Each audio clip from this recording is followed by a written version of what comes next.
Right. Thank you. I just wanted to welcome everyone today to our Heart Healthy Time event. If you're tuning in from Facebook, if you can just comment below where you're tuning in from and your favorite heart emoji, that would be awesome. So since it's February and it's Heart Health Month, along with Valentine's Day, that's why we chose to do a special event. It's a perfect time to learn or remind yourself about risks and steps you may need to take now to help your heart. Three big risk factors are high blood pressure, high cholesterol, and smoking. So I wanted to share a little bit about the story that I have for my health journey and health living, basically how I got to where I'm at now. So when I was a kid, there was a lot of various different cancers and issues, health issues with a lot of family that I saw. But as I was, a kid, I didn't really think much of it. Then, I came to my 20s and I kind of thought about it again, but still kind of said, oh, okay, I'm still fine. I'm young, I think I'm doing okay. It wasn't until that I got married and then I had my kids that I really knew I needed to really take care of my health a lot more. And immunity is number one for me too. I just wanted to help build our immune systems stronger, especially from this past summer, 2020. My son ended up having a seizure. At first, we didn't even know it was a seizure. So it was the scariest moment of our life, just because my whole family was there when it occurred. He's only 2, so his immune system is building up already, but just anything extra, because 2-year-olds don't always eat everything. So overall, he eats pretty well, but I knew we just needed something more. And then also my daughter was always complaining about headaches. So we just needed to have a little more extra health in our daily diet, I felt like, to just make us feel better and happier and all that around. And then my husband, he's always looking to have more benefits.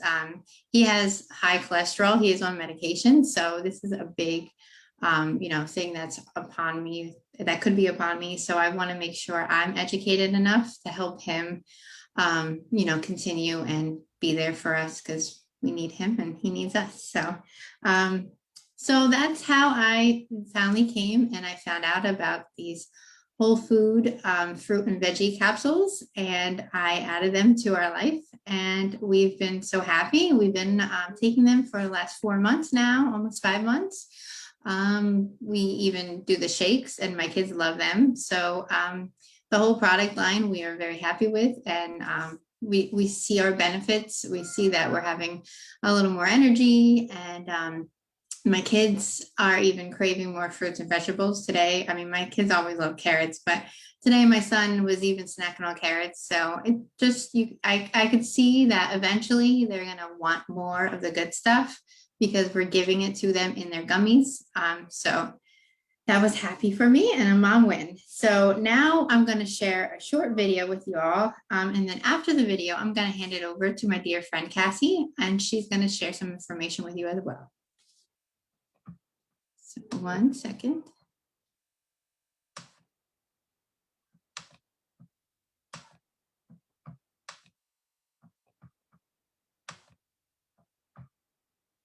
Everyone can see the black screen right now, right?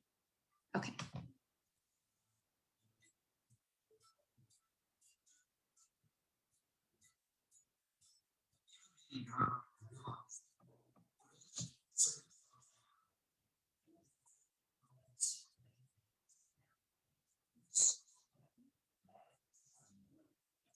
Nicole, is your volume up?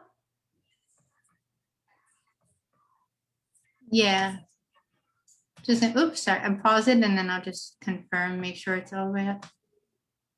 Yeah. Can you hear it or no? I can't hear it. Yeah. So weird. No.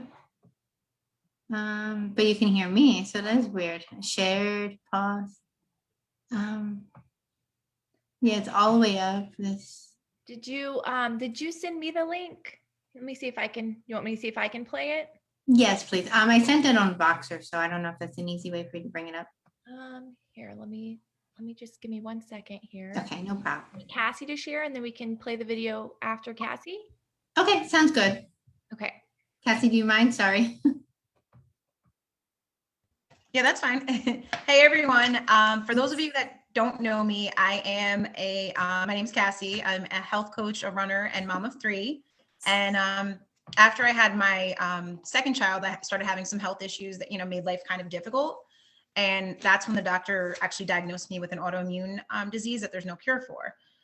So of course, it stressed me out a little. I wasn't really sure what to do. The first thing the doctor did was prescribe medicine for me. But now I'm actually not. Once I got introduced to, this lifestyle of just eating more plant-based, I was actually able to, get off of the medicine.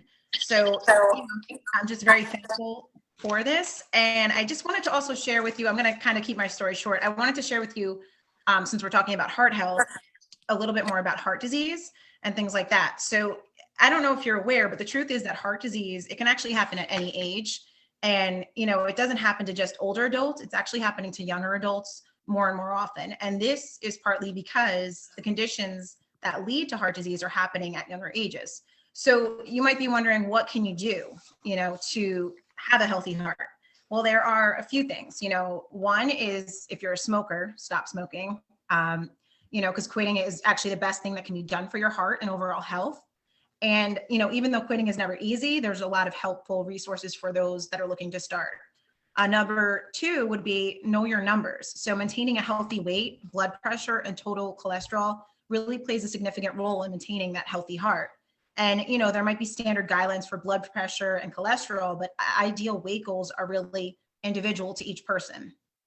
And then the third tip would be, to really screen for diabetes. I know in my family, I have a family history of it, but, untreated diabetes can really lead to heart disease. So among other complications, diabetes can really easily be detected through a simple blood test and managed a variety of ways under the care of a physician.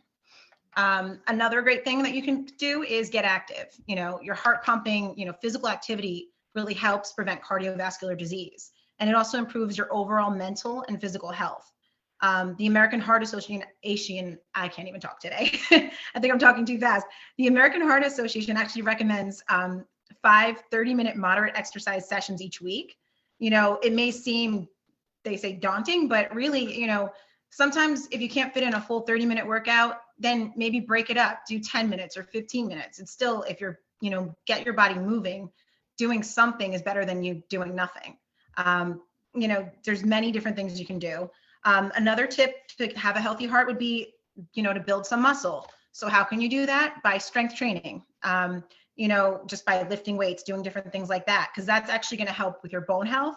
And it's actually going to improve, decrease your chance of injury and helps you burn fat as well. And then you also just, you want to be watching what you're eating. A healthy diet full of heart, healthy foods is really essential to your heart health. Things like salmon, nuts, berries, oats, things like, when you think of oatmeal, like that's great for your heart. It's great for your cholesterol. Another tip would be limit junk, so that processed foods, you just want to limit that and just eat real food. You want to try to not get so stressed out. So how can you help with that? Different things like meditation, yoga, because stress really increases your cortisol levels and can lead to weight gain. And it's a risk factor for heart disease. So in addition to stress, it can lead to other unhealthy habits, making it harder for you to stick to a heart healthy program. And then, you also want to make sure you're sleeping more and smile. So those are my tips for just how you can, have a healthy heart. And I am going to hand it off to Jess. Oh my Hey, God, Jess, you there? Yeah, I'm here. I'm smiling. All right, guys, let me share my screen with you, and we want to play a short video for you.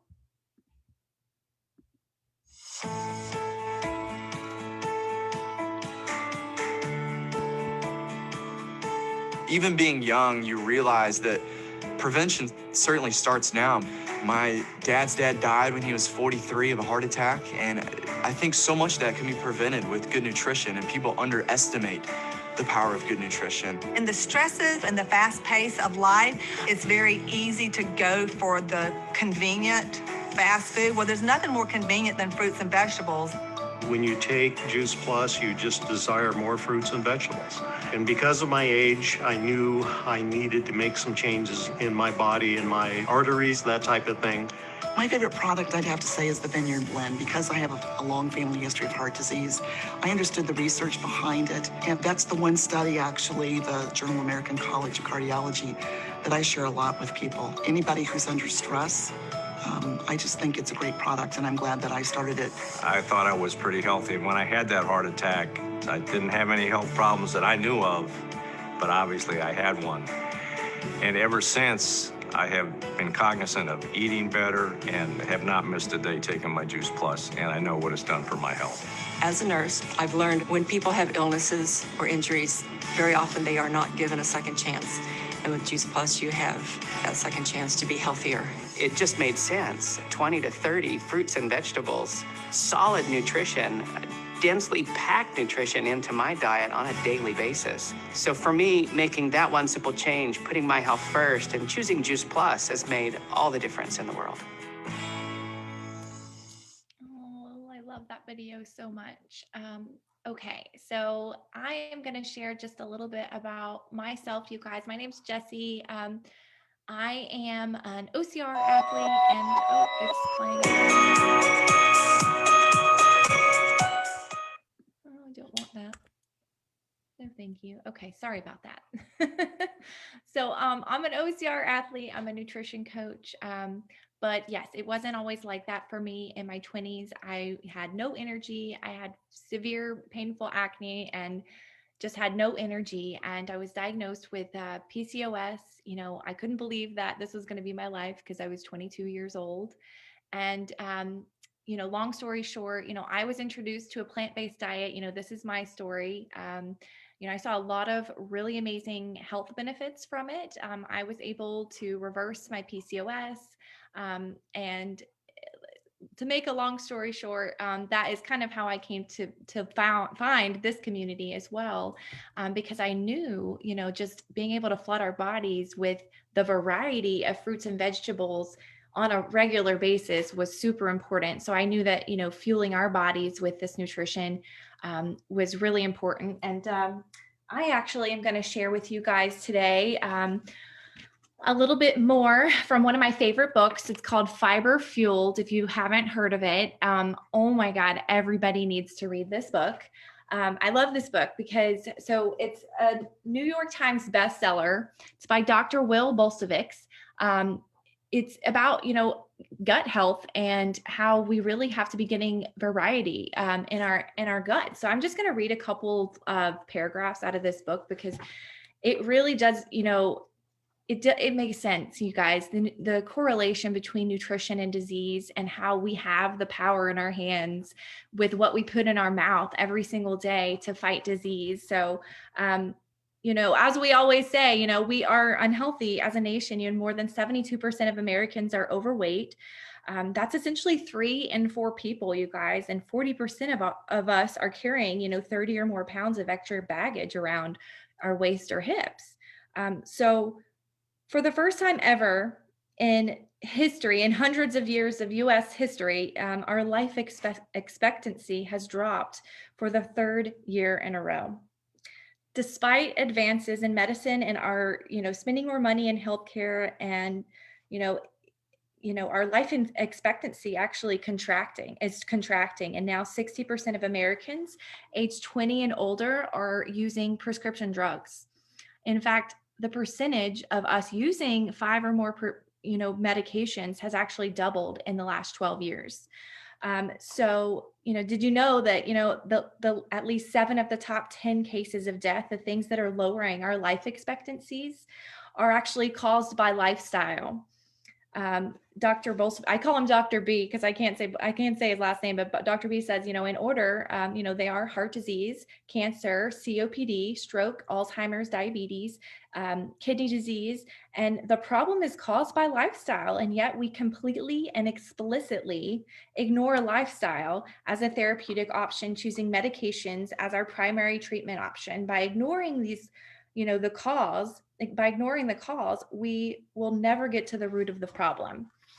Okay, so there's a couple of things I wanted to connect dots too for you guys. So there's a lot of research, there's a lot of association between, animal protein and TMAOs.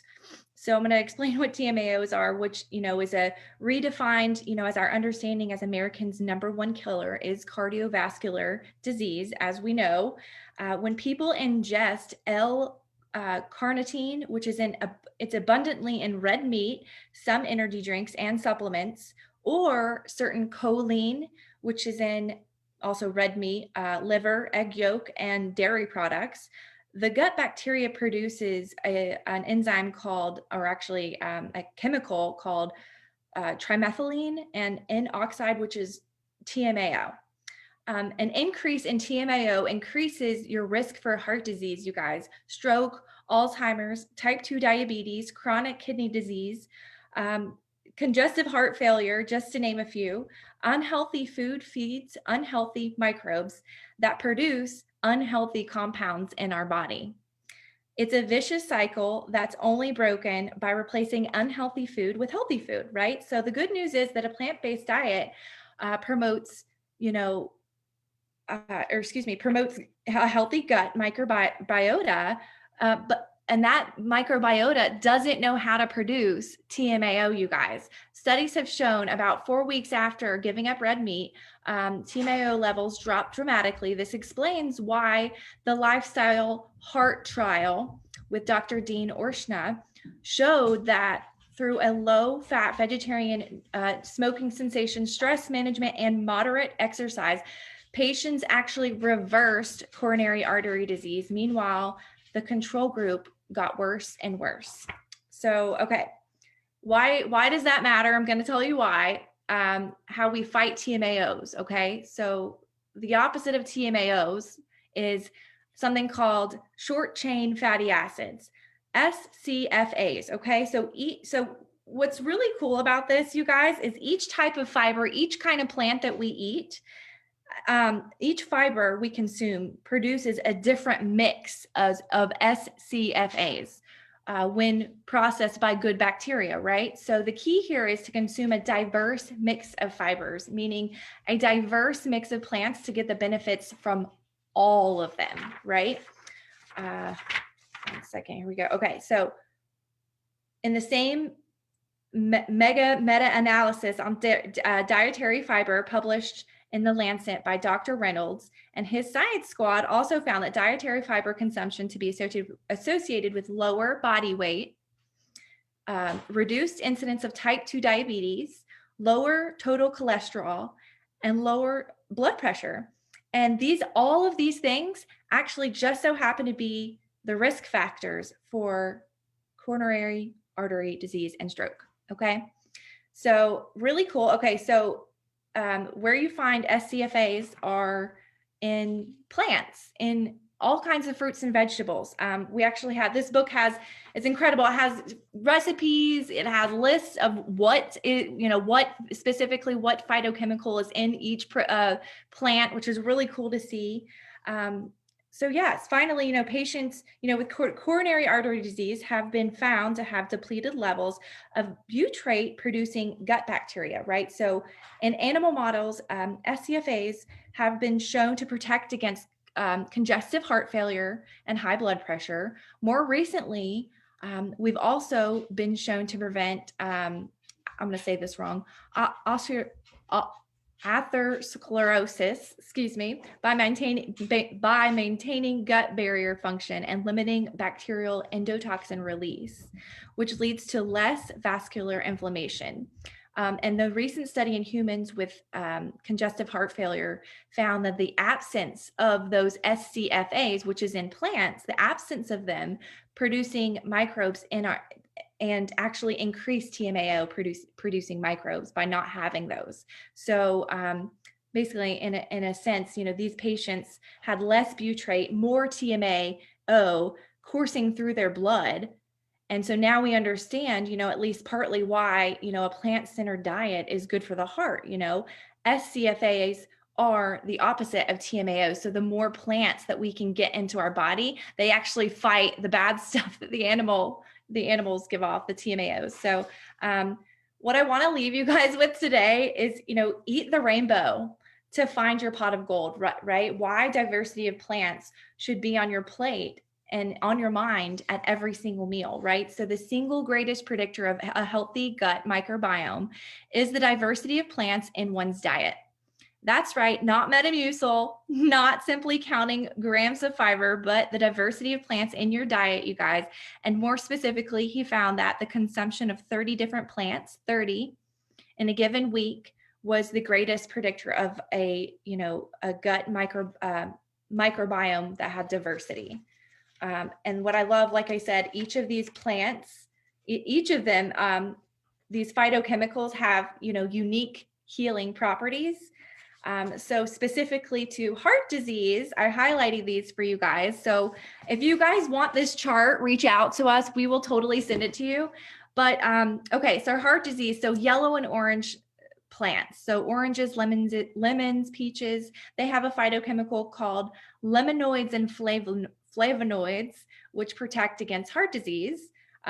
So for white and green, you have garlic, onions, chives, asparagus. They have something called I call it alley sulfides, which lowers cholesterol and blood pressure, reduces risk of heart disease. The purple stuff, so purple, like purple grapes, plums, they have something called resveratrol, which lowers cholesterol and also protects against clots.